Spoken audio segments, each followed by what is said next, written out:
Welcome to Cleantalk, Paul. Thanks for coming up. Hope you had a safe travel. I did indeed, up the M1, but I'm here and it's nice to be here. It's nice to come up north for a change. It's quite a long drive, isn't it? It can be. Brilliant. So, question number one, thank you for coming. What is the reason that you started your business? I think ultimately the reason I started my business was I'd worked for numerous people, like most of us do in life, and it was time for me to go on my own venture. I wanted to be in control of my own destiny. I wanted to be, it wasn't necessarily about money at the time, it was mostly more of a case of being my own person and making my own decisions and deciding what I wanted to do on a day-to-day basis rather than being told. And my father was a self-employed man, and I'd seen how he'd reap the benefits of working for himself, and it was time now for me to, I worked on the basis that if I don't do it, I'd suddenly be that 50-year-old man, and it was too late. So I took the plunge, we created a business, and we progressed. It's always a big risk as well, isn't it? There's always an element of risk and doubt that's associated with starting any business or even changing a job, to be perfectly honest. But the reality is, I think you're either cut from that cloth or you're not. But I would encourage everyone to do it. I really would. I think running a business is not easy, and it comes with its pitfalls, it comes with ups and downs, as we all know. But ultimately, it works for me and it works for my family, and we're reaping the benefit of effort now. Brilliant. So question two, what is your business name for the viewers and why did you choose it? Okay, so my company is called The Tile Boutique. The reason it's called The Tile Boutique, because I'm a great believer in sometimes name your business, it is what it says on the tin. So ultimately you can know it's tiles. Okay, that's evolved over the years as to various different things, as which have branched off of that. But originally we started as a tiling contractor with a tiling shop where we would supply tiles and install them. And as we've evolved, we've done things like stone restoration, which is obviously why I've come up today. And we've evolved that as part of our business. We've grown our business from what it started.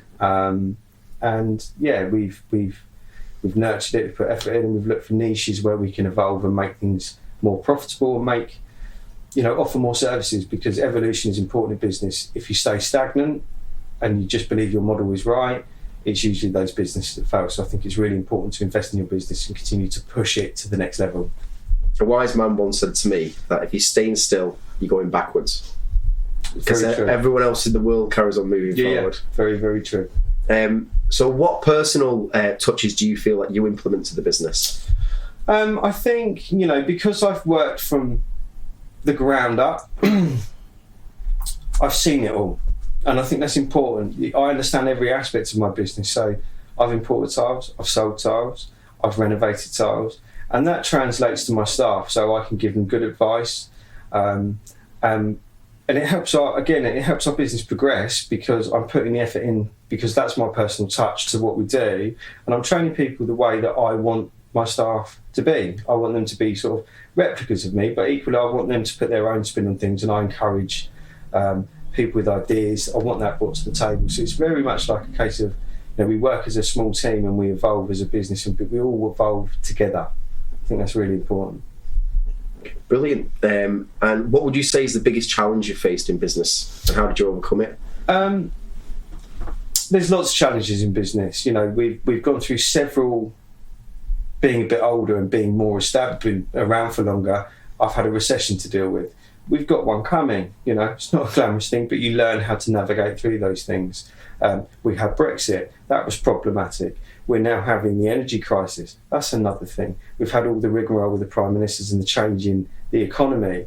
So these are all things that, as a business owner, where some people outside looking in don't really realise the stresses and things that we're put under. And a lot of people think, it's all right for him, he runs his own business. A lot of people don't recognise what goes on behind and see there's a lot of effort that goes in to make things work, So navigating through those things is really important to me. And it's a learning curve. I'm not saying I've ever got everything right from the day that I haven't. I've made mistakes. We all do make mistakes. The important thing is when you make mistakes, you learn from those mistakes and you don't do them again.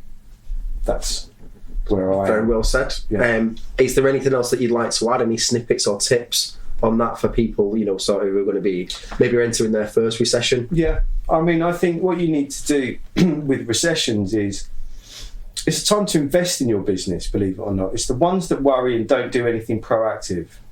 I hate the word proactive, but it's very relevant. If you sit and all doom and gloom will come to you. So I'm all about positivity, being positive, taking the positive in the situation. Yes, there's a lot of negativity going around the UK at the moment, but let's be frank, it's worldwide. So look at where you can improve your business. What's going wrong? Where can you improve in it? Where can you make your cuts, but without compromising the service, without compromising the quality of what you're trying to do? And the companies that continually strive to improve through a recession will continue. They might not be as profitable, but they'll get through. But what recessions do, the positive part is they clear the deadwood out of the industry, which then, when the recession goes away, those that have managed to battle through it and gritted their teeth and got on with it and invested in their company, then it pays dividends again because you've navigated through it. You're then in a very positive and a strong position, and then you can start harvesting your money again. But you have to take the positives while the negatives are there and push on through. That's my advice. That's great advice. Thanks for sharing it. What has been your approach to hiring staff? Staff is wonderful, isn't it? You know, because I started, it was just me and my business partner. And what you realise is your company grows and you need to find staff. And staff are hard to come by. I've been a great philosopher is when you bump into people at random. So I'll give you an example. I once went out on a Saturday afternoon to buy myself a new pair of trainers. I forget the shop, let's say JD Sports. And the guy that served me there was really helpful. Could not do enough. And I recognised that. You know, when you find someone that's passionate about their job, and it's probably not his dream job, he's working in JD Sports, you know, and I'm not knocking that. But I thought that lad's got more to offer than flogging trainers. And I went, look, you know, just quickly, just give me your number, give us a ring. And I gave him a ring. We had an interview. I hired him. He worked for me for 5 years. It was a great addition. So I think it's all about when you meet people that feel you get the right feeling from, explore that. The other thing that I've looked at is I've had a few guys from the army. And the reason I like guys from the army is because they're used to being punctual. They're good at turning out presentable. They understand a hierarchy, and I'm not all about that boss, I want to be the boss, but they understand that when you say that needs to be done, it gets done, and they're punctual and they're reliable, and they understand that hierarchy because they're used to having that structure in the army. And a lot of the guys obviously come out of the army in their 30s, so they've gone to their adolescence days where they're mucking around, and they're good to buckle down, and they want to earn, and you know, they want to progress in their careers as well. But their career in the army is gone, so they need to find a job, a vocation. And a lot of these guys are happy to do those things. So yeah, I think finding staff is finding people that come across the right way. You can mould them and you can train people. That's the thing to bear in mind. You can always make someone the person you want them to be if they've got the basic credentials. And I think part of all what we do, whether it's a service or a selling industry or whatever you do, it's how that person comes across. And that I think is important, you know, and I think that communication skill is a very important part of it. That's great advice. Thanks for sharing it. What's been your approach to marketing that's been successful? Yeah, marketing, I'm a bit of a dinosaur now. We marketed heavily in our early days, and I should probably, again, being proactive with the recession coming, we're probably going to be more proactive about it. We've done lots of things, direct mails to certain, you know, we want to be in certain styles of properties with certain calibre of clients. So we would mail shot that area. We would do relevant advertising in suitable magazines. We've done radio adverts. We've tried, and marketing is all about finding what works for you. But I think what a lot of people do is they market something and expect a direct response. And your direct responses are not always as big as what you would assume it would be. And then people go, oh, I shan't bother anymore. The reality is, I believe, and I was told this many moons ago, people need to see things roughly 3 times to actually absorb it. So we would continue, whilst we did a postcode drop with nice leaflets to explain our service and what we did, and we might have dropped 1,000, we might have got two replies, which wasn't great. You found you did it again, you might have got 20 replies, and then you find on the 3rd time, you've got 40, 50 replies. And then eventually that sort of grew with the mail shots, and this was something we did through Royal Mail. And I had instances then where, I've had your leaflet and I got it about 3 years ago, but I kept it because we knew we'd need you. So your marketing doesn't always, I think sometimes people think by doing marketing this week, you'll suddenly get an increase in revenue next week. So I think the long game is important, but it's reminding people who you are and where you are. Who you are, where you are, what you do, remind the fact. And obviously staying in touch with your existing customers, because I think a lot of people are negligent to them. If you've got an existing customer, pick up the phone even, remind them that you did their job 2 years ago. Oh yeah, I've been meaning to call you. Yeah, but time's precious and people get busy. So you can be proactive that way as well. That's great advice. I might have to pinch that one. What would you say is the best and the worst investment that you've had in your business to date? My best investment for us in the tile restoration side was buying a truck mat. To be perfectly honest, that was a game changer. It was a big outlay. It was £35,000 to £40,000 by the time we did it. But what it did, that machine made my team more efficient. It's that JCB versus shovel scenario. You can have 10 guys digging a hole with spades, or you can have a machine in for a day and get it done in one day. The price is usually the same. So it's about, that made us efficient as a part of our protocol for our works, and it allowed us to earn more money more efficiently by that investment. And I think investing in tools is a good thing. If you don't invest, you become stale. And if you're stale, that's where you're not evolving. Things change yearly in industries, and there's a better piece of equipment. If there's a tool that makes your job faster and makes you more efficient, invest in that tool. What would you say is the worst investment that you've made to date? The worst investment. I'd like to think I'm clever enough where I don't make bad investments, but we all do, right? So I think sometimes we all fall victim of a salesman's dream. And going back to what I was saying about equipment, I've bought wrong equipment where I think it's been the best investment that I've made, but it actually works out the worst thing. And we've all had something that we've bought, or whether it be chemicals, machinery, a new van or whatever, and you think it's been the best investment you've ever made. And then the reality is it sits in the corner of a warehouse and never gets used, and it gets put on eBay and it gets sold, and you go, yeah, well, that was $3,000 that I only got £1,000 back for, which I may as well have thrown that money in the air. That's one of my things as well. Sometimes you can subscribe to the next best thing and it's not the next best thing. Bad investments, we've all done silly things where we think that's going to be the good thing to do, and it's completely wrong. Can't really pinpoint anything else off the top of my head. I'm quite shrewd some of the time, but obviously I have dropped clangers. Go back to what I said earlier. When you do drop clangers, realise you drop clangers and learn from them. So try not to drop more clangers. That's my advice. Learn from your mistakes. I'm not sympathetic to someone. If you make a mistake, but you make the same mistake twice, I lose my sympathy for that. And for me personally as well, I lose my integrity as a person because I think I've just done exactly the same thing again. Well, it's part of growing as a business, isn't it? And as an individual. I mean, we have a saying here that, everything's positive. It's not a negative, it's a learning sequence. Yeah, because you've got to learn from it and move forward, haven't you? So if you could start again tomorrow, what would you do differently, if anything? I don't think there's much I'd do differently, to be fair. I think we got it quite right, but when I was in the industry, there wasn't the competition that there was now. So I think we're reaping the benefit that we've been very established and we were early doors into the sort of situations and services we offered. The internet came along, that's made everything more competitive, so on and so forth. So I think the one thing that I would do from the tile shop, because we've got the tile shop, the one thing that I was always anti was going online to do online sales. Okay. And when COVID hit, we all went, income stream. It doesn't exist. What are we doing? And my business partner, I whilst all my staff are furloughed, we're going, how are we going to keep this monster fed? Because whilst you were getting support from the government and furlough schemes and stuff, you break it down, I still have pensions to pay, I still have insurances, I still have overheads on buildings and so on and so forth, van payments. The list didn't stop, pensions, you name it.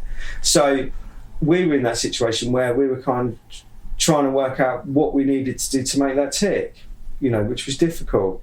We realised that we didn't have people coming in our shop because they couldn't. But we did realise if we'd had an online sales platform, there would still be money coming in.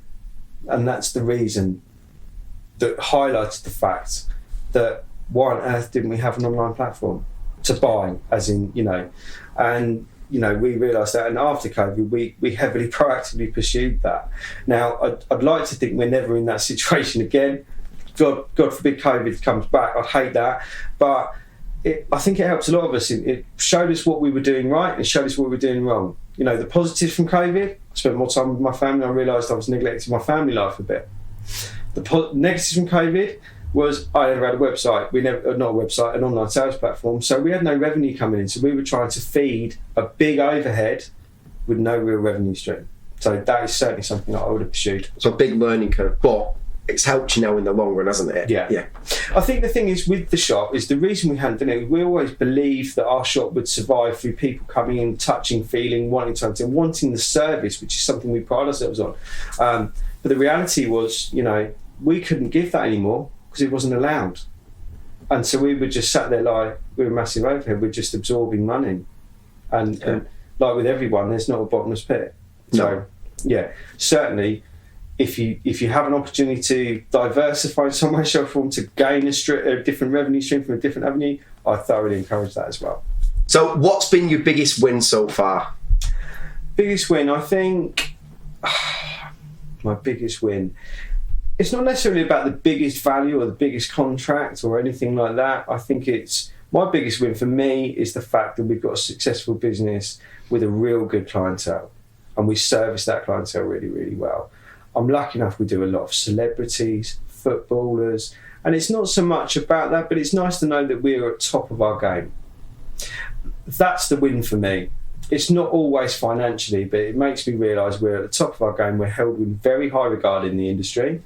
Some people might disagree with that, but there's, it's opinions. But we have a real good catchment. We have a really good clientele. We service them well, and then we are working in what I call like the top 10% in the country. We work in some fabulous properties with that are obscenely wealthy people with obscenely wealthy budgets, and it's nice to know that we're held in high regard, that we can work in these sort of properties for those calibre of people doing a successful job and servicing their needs correctly, and our integrity is intact within that industry. Brilliant, thank you for sharing. If there was one piece of advice you could give someone who's starting up tomorrow, what would it be? Hard work.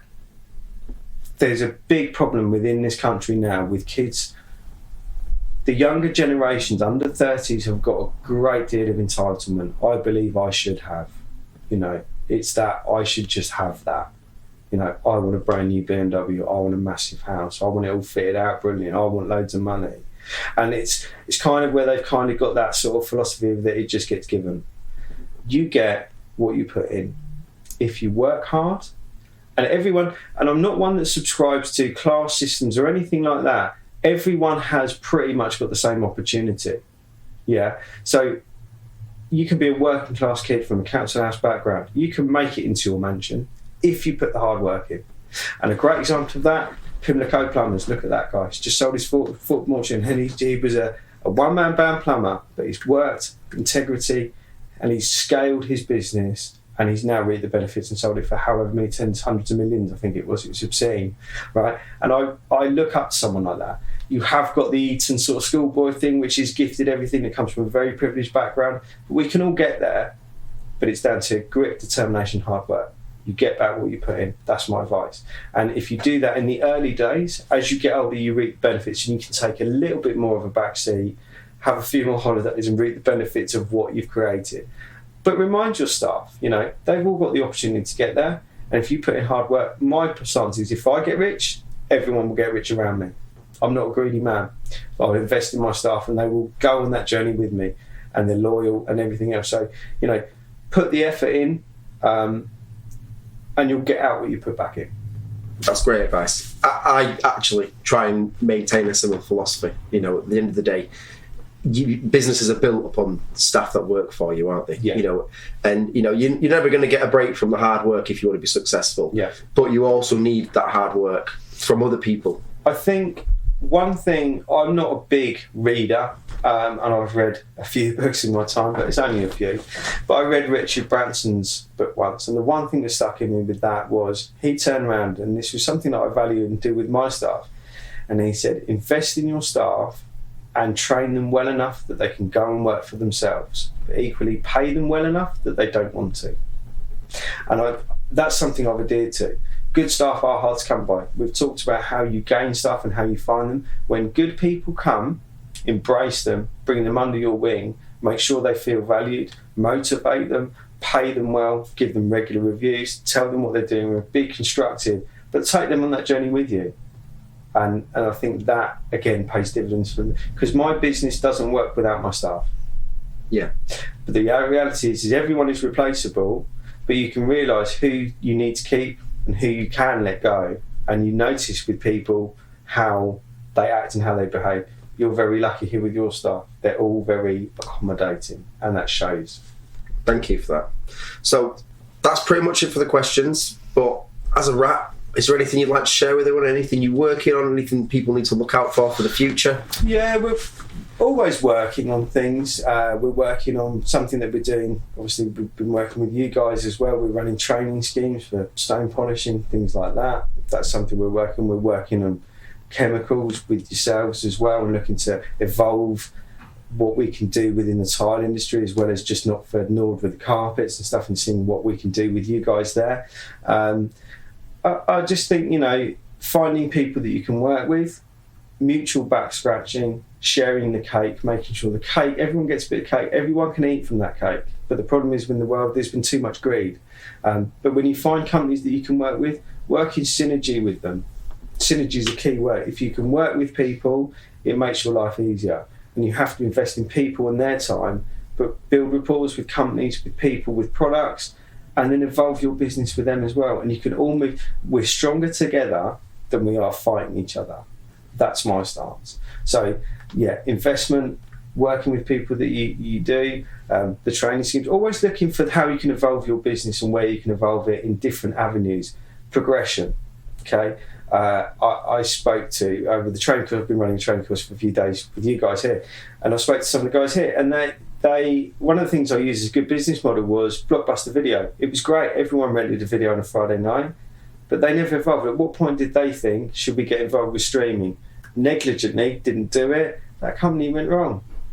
And they had every opportunity to do that, but they relied so firmly that their business model was that good, but they were completely blind to actually how the industry was changing.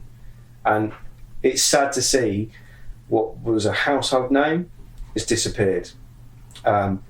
You know, and the likes of things like WH Smiths, they're going to do it. They're not careful. So you have to evolve your business. And I think that's important to do those things as well. Well, thank you very much. Thanks for coming on. I'm sure the viewers will, you know, really, really appreciate your words of wisdom and advice. Thank you very much. It's been a pleasure.